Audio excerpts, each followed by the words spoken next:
एक समय की बात है, एक गांव में एक गुजरी रहती थी। गुजरी का पति और उसका बेटा दोनों शहर में कमाने गए हुए थे। घर में सिर्फ गुजरी और उसकी बहू रहती थी। गुजरी के पास एक गाय थी। एक दिन गुजरी ने अपनी बहू से कहा, बहू, मैं सोच रही हूँ कि हम अपनी गाय का दूध और दही गाँव में बेचना शुरू कर दें। वैसे भी इतना सारा दूध हम दोनों के लिए काफी हो जाता है। अगर हम दूध दही बेचने लगे तो थोड़े बहुत पैसे हम गांव में रहकर भी कमा सकते हैं। एक काम करना, तुम कल से दूध बेचने चली जाना। ठीक है माँ जी। बहू ने इससे पहले कभी दूध दही नहीं बेचा था, लेकिन वो अपनी सास को मना भी नहीं कर सकती थी।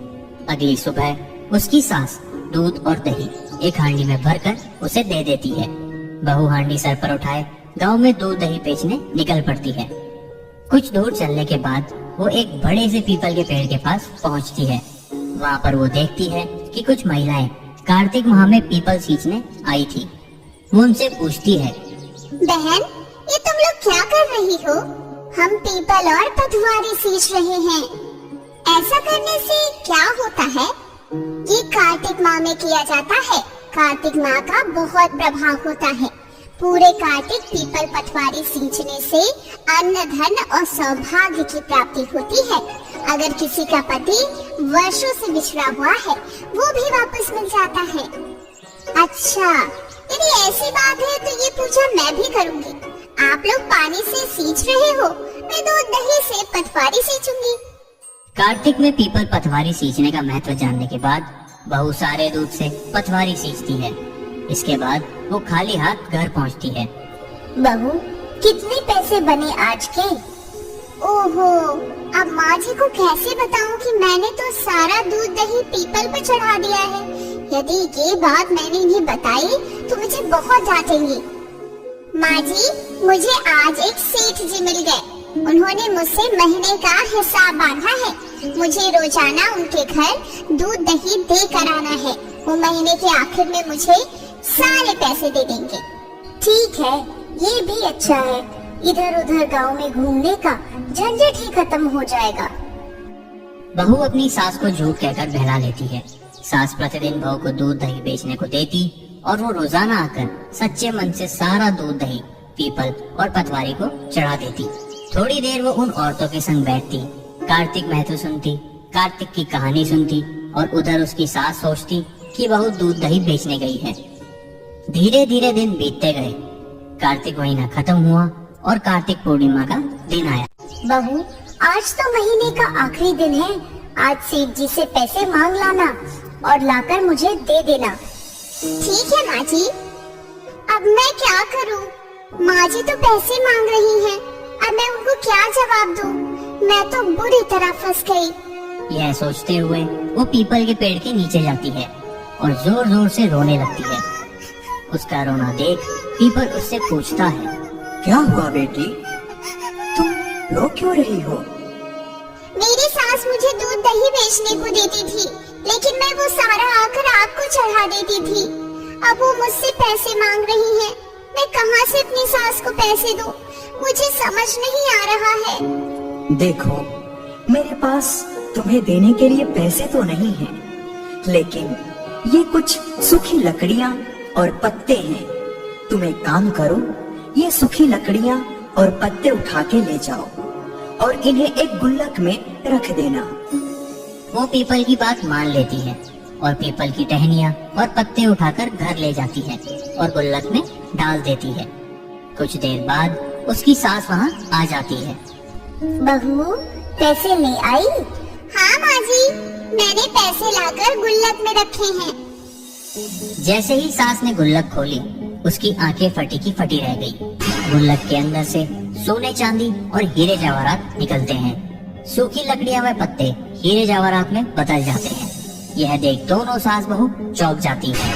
अरे, ये इतना धन कहाँ से आ गया? ये तो दूध दही की कीमत नहीं है। माँ जी, आपने जो दूध दही दिया था, उससे मैंने पीपल पटवारी सींचे थे। उसी की देन है ये। पीपल ने मुझे उसके बदले सूखी टहनी व पत्ते दिए थे, जिन्हें मैंने लाकर गुल्लक में डाल दिए थे और अब वही सूखे पत्ते और टहनियाँ हीरे जवाहरात में बदल गए हैं। पीपल पतवारी केवल एक महिला पर कृपा तो करेंगे नहीं, मैं भी अगली बार से पीपल पतवारी सींचूंगी, फिर मुझे भी ढेर सारा धन मिलेगा। हाँ। अगले साल जब कार्तिक का महीना आया तो उसकी सास पीपल पतवारी सींचने के लिए दूध दही अपने साथ लेकर पीपल के पेड़ के पास गई। सारा दूध दही पीपल में डालना तो बेवकूफी होगी, उससे क्या ही होगा। एक काम करती हूँ, मैं ये दूध दही पहले बेच कर आ जाती हूँ, बाकी बचा हुआ थोड़ा बहुत दूध दही पीपल में चढ़ा दूंगी।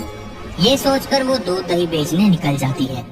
सारा दूध दही बेचने के बाद वो पीपल के पेड़ के पास आती है और दूध दही के खाली बर्तन में पानी भरकर उस पानी से पीपल पतवारी सींचती है। ऐसा ही वो कुछ दिन तक करती रही। आखिरकार कार्तिक महीना खत्म हुआ और कार्तिक पूर्णिमा का दिन आया। सास भी अपने बहू की तरह रोते हुए पीपल के पास जाती है और पेड़ के नीचे बैठकर जोर जोर से रोने लगती है। क्या हुआ बेटी, तुम रो क्यों रही हो? मेरे पास पैसे नहीं है, मुझे पैसों की जरूरत है, इसलिए मैं बहुत परेशान हूँ। देखो, मेरे पास तुम्हें देने के लिए पैसे तो नहीं है, लेकिन ये कुछ सूखी लकड़ियाँ और पत्ते हैं। तुम एक काम करो, ये सूखी लकड़ियाँ और पत्ते उठा के ले जाओ और इन्हें एक गुल्लक में रख देना। यह सुनकर वह खुश हो जाती है। उसको लगता है कि उसकी पूजा अब सफल हो चुकी है। वो पीपल के कुछ पत्ते और टहनियाँ उठाकर अपने साथ ले जाती है और जाकर उसे गुल्लक में डाल देती है। थोड़ी देर बाद जब बहू ने गुल्लक खोली तो वह दोनों देखकर हैरान हो जाती है। गुल्लक में से सोने चांदी की जगह कीड़े मकोड़े निकलते हैं। दोनों को कुछ समझ नहीं आता। बहू, ये सब क्या है? तूने पीपल पतवारी को सींचा तो तुझे धन दौलत मिली, लेकिन मुझे ये कीड़े मकोड़े क्यों मिले? क्योंकि तुम्हारी बहू के मन में लालच नहीं था, भक्ति थी, इसलिए मैंने इसे धन दौलत दिया। लेकिन तुम्हारे मन में केवल लालच ही भरा हुआ था, इसलिए तुम्हें ये मिला। कार्तिक देव, मुझे क्षमा कर दीजिए, मुझसे भूल हो गई। मैं इतनी सी बात समझ नहीं पाई। मैं आगे से ध्यान रखूंगी और लालच कभी नहीं करूंगी।